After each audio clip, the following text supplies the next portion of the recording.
Okay, today we're going to be talking about the reciprocal of a graph or a function. So we're going to take a regular parabola, something like that, and instead of doing the absolute value that we did last day, we are going to reciprocate each of the y values. Let's take a look at what this looks like. So I'm going to start this one off today by listing the series of steps. I think it'll be easier for this particular one.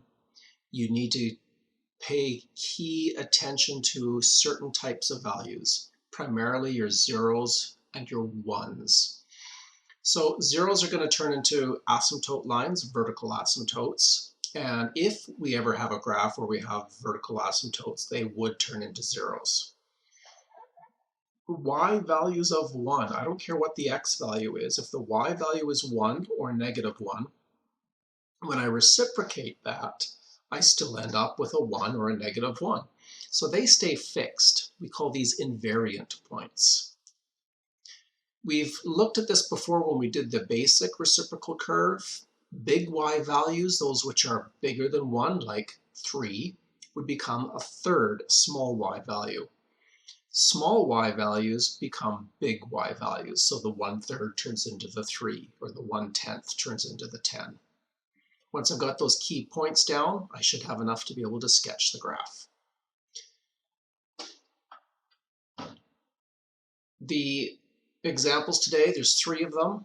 I'm going to do a line, a parabola, and something that I just kind of made up out of my head. But just to reiterate, the reciprocal of 1 is 1. The reciprocal of -1 is still -1. The reciprocal of 100th would be 100. The reciprocal of 100th, I just said that, is 100. So you can see it there on the screen. 1 divided by 0 does not exist. Well, it's actually infinity, as I believe we have discussed in class. All right, for first example, we're going to graph 1 over x minus 3. So to begin with, I'm going to draw the x minus 3 graph. It's a regular line, and this one's going to end up looking very similar to what we did for our basic 1 over x curve a couple of months ago. I start by drawing the potential dots. Step 1, I find my zeros, which in this case is x equals 3. That will become on the new graph an asymptote line. Step number 2, I mark off anywhere I see a 1 or a -1 for the y value. So I see those at 4, 1 and 2, -1.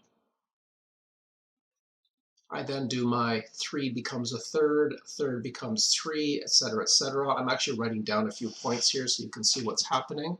But essentially, I end up with kind of that L shape in quadrant 1 when I join the curve together.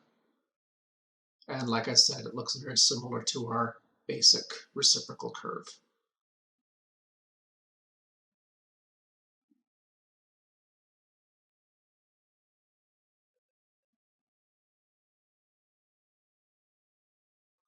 I do the same thing on the lower side, the other side. I draw my smooth curve, and there's our result.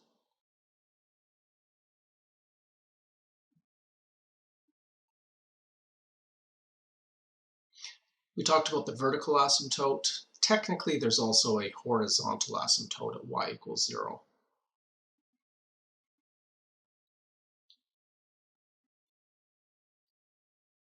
And I might also ask you questions about domain, range, x-intercept, y-intercept, anything like that. Second example. I'm going to start off with a parabola for this one. We're going to graph the parabola x squared minus 9.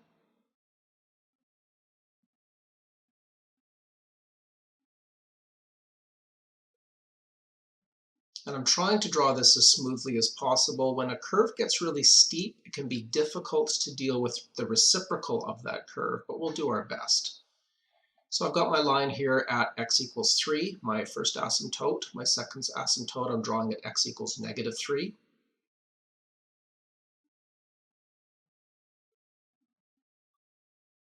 Next, I'm going to mark off all of my plus or minus 1 y values. You see how close they are to being right on top of each other, so we just try and get as accurate as we can.